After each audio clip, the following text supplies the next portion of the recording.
everybody today? Yeah. Gonna lower this. Okay, so I'll just tell you, I'm in admiration of all that you guys do, from singing, songwriting, and musical instruments, because I do none of them.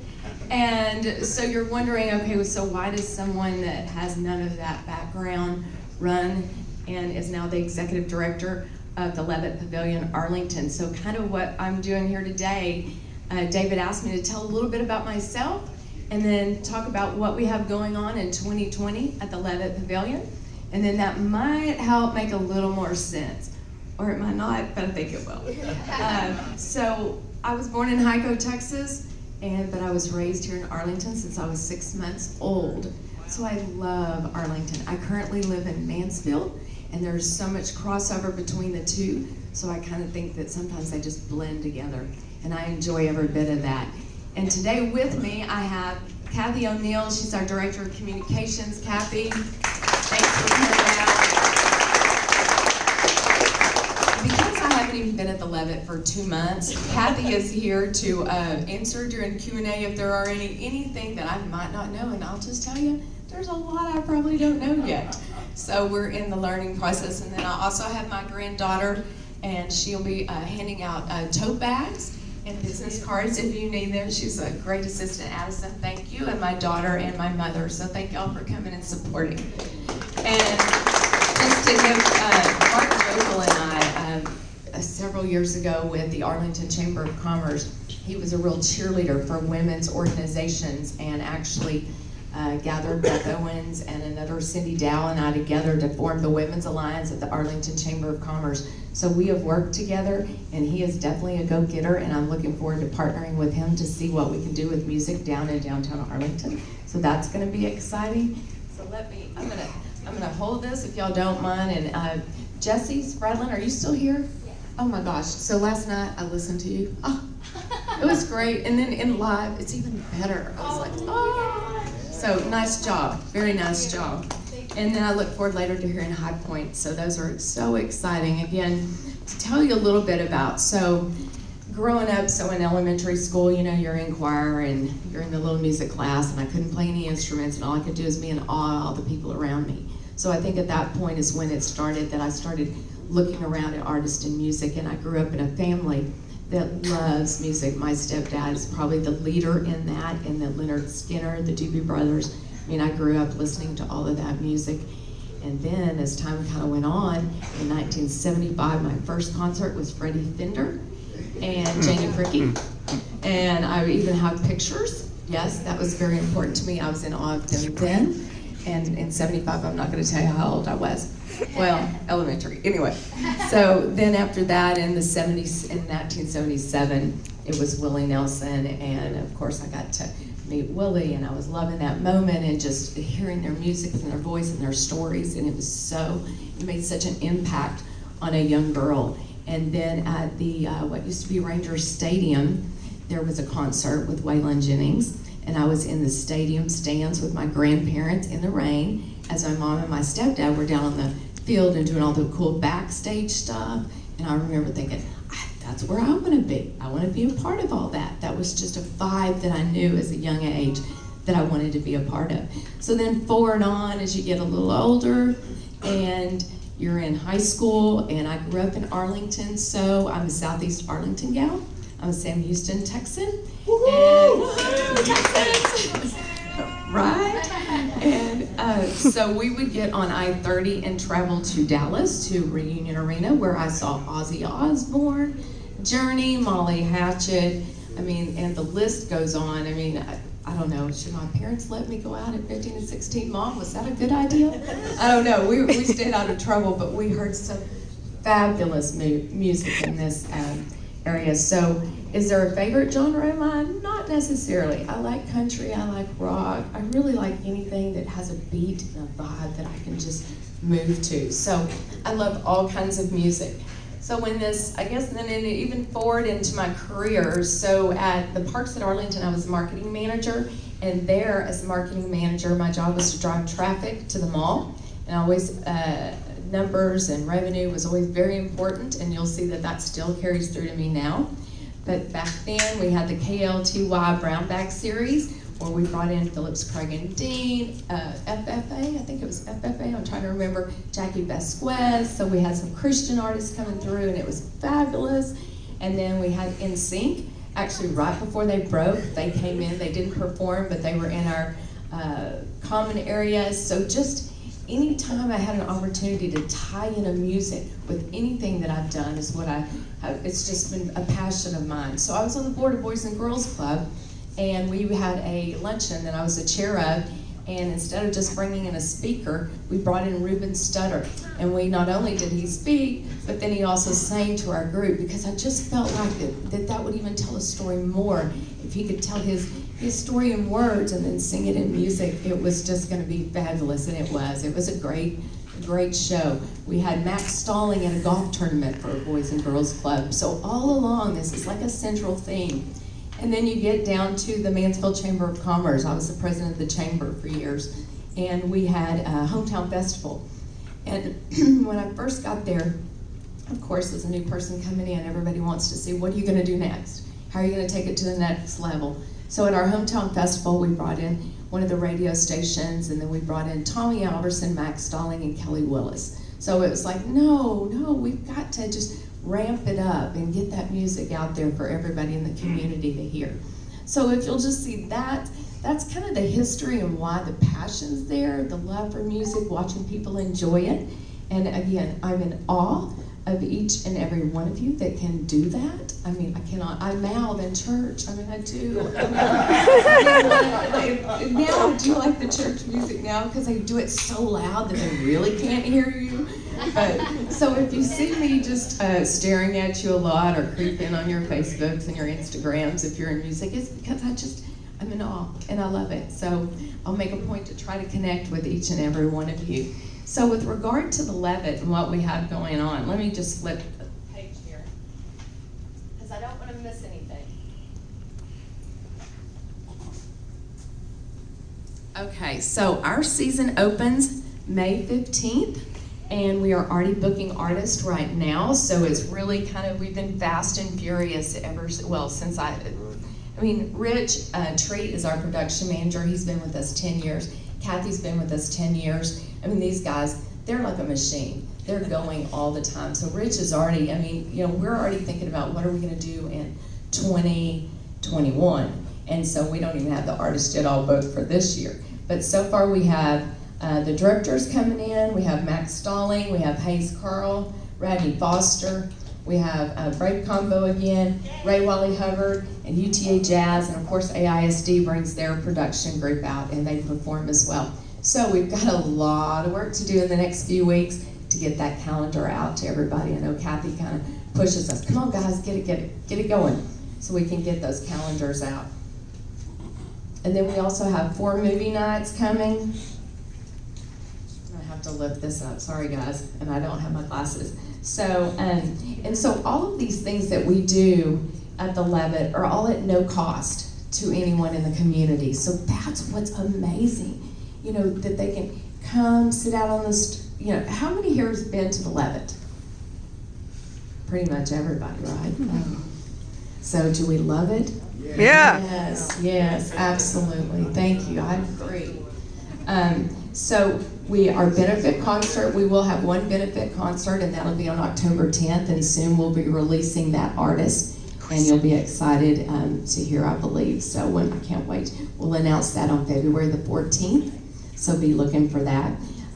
What's going on now is that over the last, we're going into our 12th year, and I think a big, from what I understand, is restrooms were important, correct? Yeah. Well, not just restrooms now. So we have a beautiful Baylor Scott and White Orthopedic and Spine Hospitality Center. And in that center has not only the restrooms, and they'll be large, and I don't have my phone to pull up exactly how many stalls, but it's large. It'll be better that we won't be bringing in any portalettes, that's for sure. So that's exciting. And then above that is our hospitality suite. And that's going to be you should be able to seat banquet style 80 inside, but then you have the balcony that's going to overlook the lawn. So if I'm on the stage right now, for those of you that haven't been out there, and if you go by now, I went by just a little bit ago, and I mean the scaffolding is up, and they're getting ready to put the huge donor wall, and it is to the left of the lawn. If I'm on the stage, if I'm one of you guys, which I'd love to be, but so it's to the left. And so that looks like we're gonna have it. They're anticipating June. The weather that we just had is not a good thing for construction. So, and they kind of know what's coming. So it looks like we're gonna be June, so it won't be open by the 15th. But when you come out, there will be a place to go to the bathroom, so don't worry about that. And so with that too, if anybody, we are still finishing up our capital campaign for that project. That's a $3.3 million project that's under construction. And so we have probably another $300,000 to raise. There is still room and time to be on the donor wall. Contributions of $2,500 or more, get your name listed on the donor wall. So that's kind of a neat opportunity. It's gonna stand, I can't remember how many feet tall, it's huge. And when you're standing below it, you'll be able to look up and see the names, and then there'll be a light shining down. So it's gonna be beautiful. It'll be a beautiful piece of art, really, for that particular area. And then, Jesse, I'm like you, something blew in. I haven't been able to, this is not my normal voice, so bear with me. With that, let's make sure, I wanna carry everything through. So, we have a 30-member board. So that's a pretty large board, and the good news about having a large board is you get a lot of input. So you don't necessarily go with one group or one idea. And we are continually taking notes and looking for opportunities of what we can do better and maybe even different there at the Levitt Pavilion. One of the things is that it is part of our mission to provide the 50 free concerts. So that's number one. That is what we will do. That's our first thing that we need to accomplish as we go out and start our planning. We are located, our offices, we are on the second floor of the Arlington Chamber of Commerce. So if you're in there, come on by and say hello to everybody. We've got a staff of 4.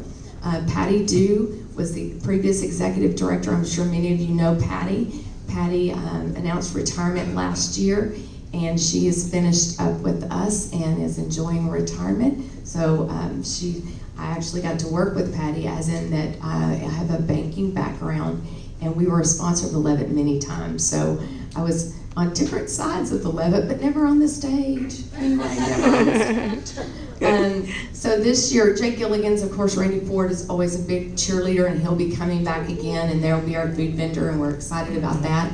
We have a new vendor coming on, and that's Rita's Italian Ice. Has anyone been downtown to Rita's? Yes, oh my gosh, go by. Oh, it's awesome. They are gonna have they may have both. They'll have a truck, and then they'll also have the push carts. Jerry Schreier and his wife, they are really excited and joining on the partnership of the Levitt, and we are excited to have them. So be sure and just go by and say hello, welcome them to the community. And then just to tell you, so we are, so the Levitt Foundation is actually, Maggie, as a matter of fact, is one of the big cheerleaders from downtown Arlington. Maggie, when she was previously here with downtown Arlington, was actually one of the big cheerleaders in getting the Levitt Pavilion here. Maggie worked with the city and the city council and some of the community leaders. They and talked with the Levitt Foundation, and the Levitt Foundation is out of California. There are 8 total Levitt Pavilions across the U.S. and next week, as a matter of fact, Denver and Memphis are coming in to meet with me, and we'll be sharing ideas. And in February, I'll be headed out to LA to meet with the whole team, to do some training, to hear what they're doing at some of the other pavilions across the country, which is exciting. The Levitt Foundation is very much a supportive group of what we all do here in Arlington. They come out to our concerts. They are continually communicating with us, and we're reporting back to them, and we're learning from each other. So I look forward to what that holds. And I guess I think that's it for right now. Well, you know what, I'll tell you one other quick thing. I thought this was really interesting when I was in the interview process and reading up on the Levitt Foundation. So Mortimer Levitt and his wife, she's He was from the New York area, and as a kid growing up, he would go with his dad after his dad had been working all day, and they would head out, and there was a park, I think it was Luna Park in New York, and they would pass by that park, and they could never afford to get in the park to hear the music and to be a part of the events. And as a young kid, they would sit outside and listen to the music, and his dad just had this vision of just what would it be like if everybody could get to be a part of this and actually be in the park to enjoy. And so as Mortimer, carries on into his career, he had a clothing company, sold that clothing company, made quite a bit of money, and decided that that's what he wanted to do across the United States, is to have other people enjoy. So it kind of gives me chills, because that is the coolest thing, and probably one of the other things, other than just the love of music, is just to be able to bring all kinds of genres to the community, and that anyone can come and listen and hear and be a part of it. So I hope you guys will come out. Yeah, it seems like y'all already do come out, so I'll just be waving at you. But yes, any questions? David, I don't know how much time I have, but does anybody have any questions? I have Kathy to help. If some of the musicians wanted to not open the show, but be on the sidelines busking, that's like live music, ancillary, maybe a small portable speaker before the show, would that be something that would be?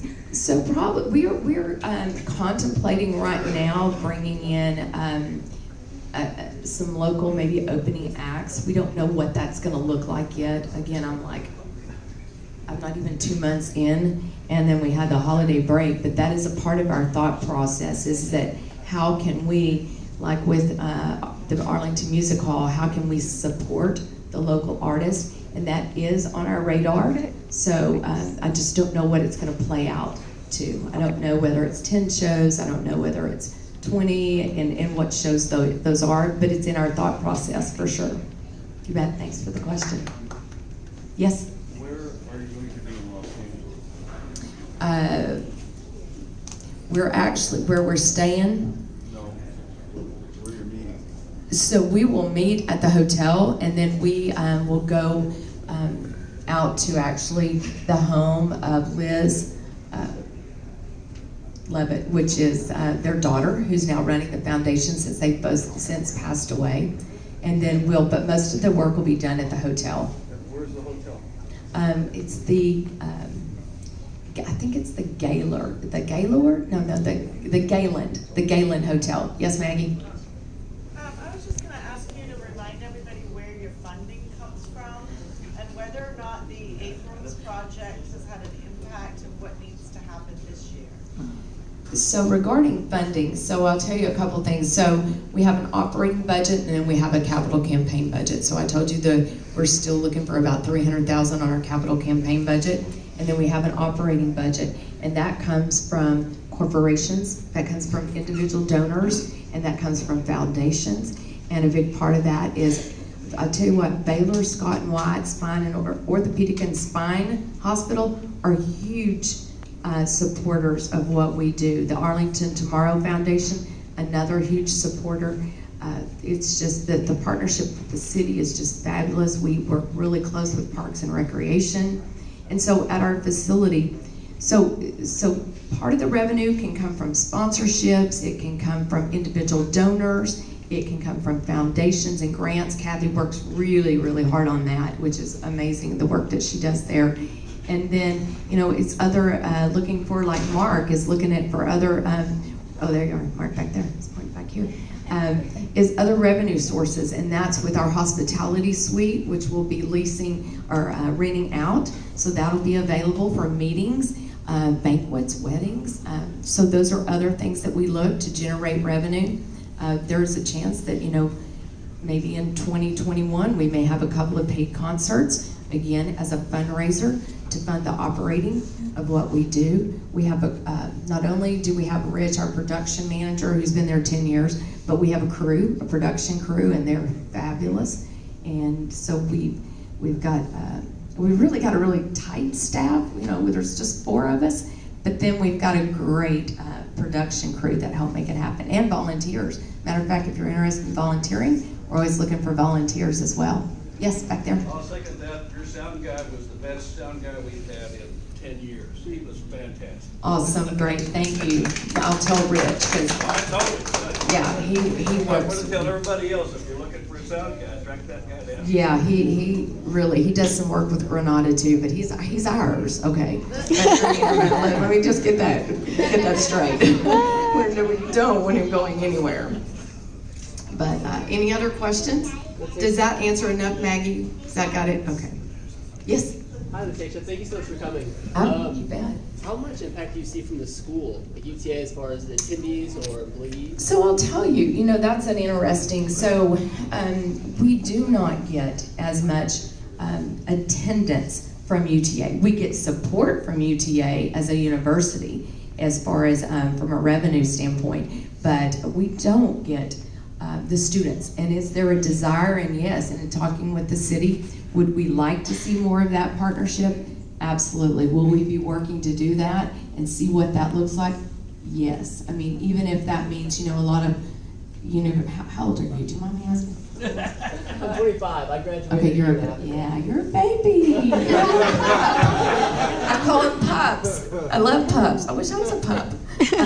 But yes, it's finding out what that is. How do we get to you guys? And a lot of it is that when our shows are starting to wind down, y'all are winding up. We're like, what? So I don't know what that's going to look like, but there's an intent to pay attention to that and see what we can do and how we can be a player. So thanks for asking, and that may be even something. My granddaughter's got my business cards, and she'll be handing those out.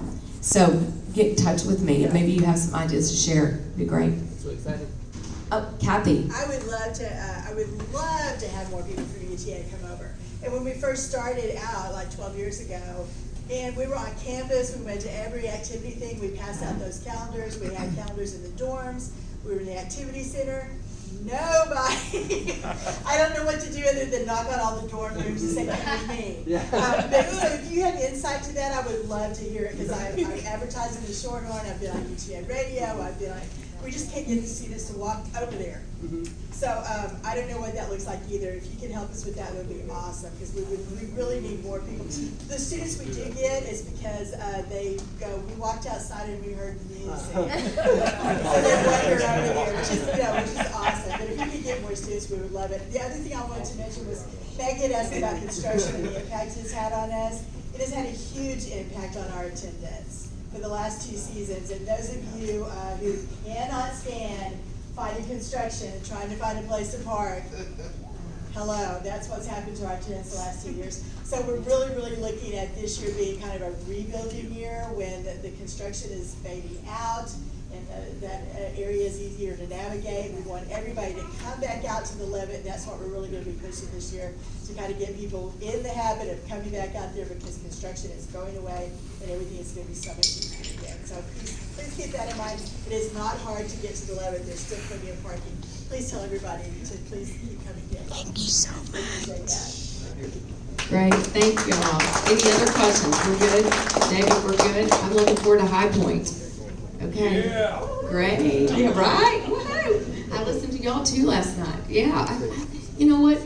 That's the other thing. We are on